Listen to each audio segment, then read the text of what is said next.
pristatysime turbūt laukiamiausią Škodos naujieną, koncerno flagmaną, karaliaujantį rinkoje daugiau nei 20 metų, naująjį Škoda Superb.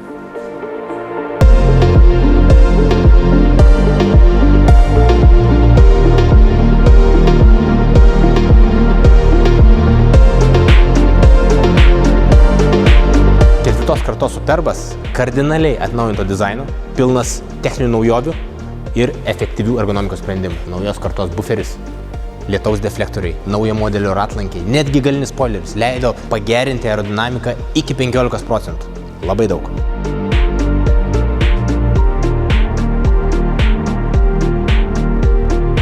Viena iš pagrindinių naujovių – naujos kartos Top LED Matrix žibintai. Iš 36 atskirų segmentų išskiria net 40% daugiau šviesos. Spalvos paletėje irgi turim naujovių. Ice Yellow ir Quartz Grey. Po variklio dangčiu taip pat turime atsakymus visiems rinkos poreikis. 3 benzininiai varikliai, net iki 195 kW, tai yra 265 arkliai. 2 dizeliniai, o svarbiausia – įkraunamas hibridas, su kuriuo galima nuvažiuoti iki 100 km.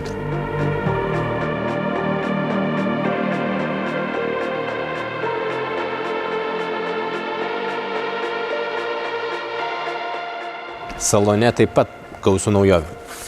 Iškart į akis krenta 13 colių multimedijos ekranas, skaitmeninis prietaisų skydelis, bet svarbiausia naujiena – šalia vairo perkelta pavarų perjungimo svirtis. Tikrai reikės priprasti, bet ženkliai patogiau, nes viskas šalia vairo.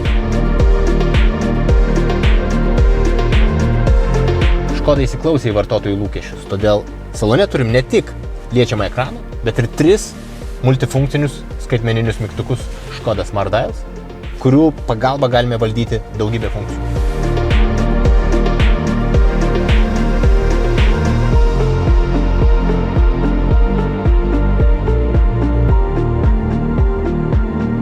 Patiem aukščiausiam vairuotojams salone turim 1 cm daugiau erdvės. Dėl to jiems nereikės vairuoti žiūrint per stoglangį.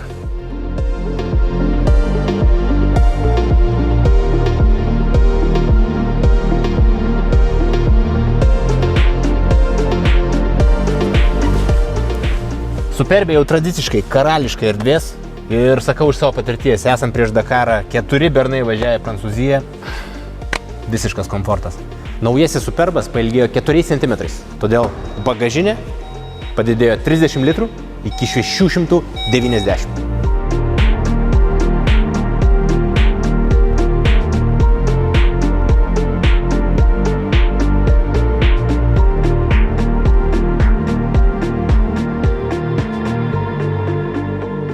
Labai smagu, kad Superbo rikiuotėje turime dailiąją sedano hatchback opciją, nes kuo toliau, tuo rinkoje jų mažiau.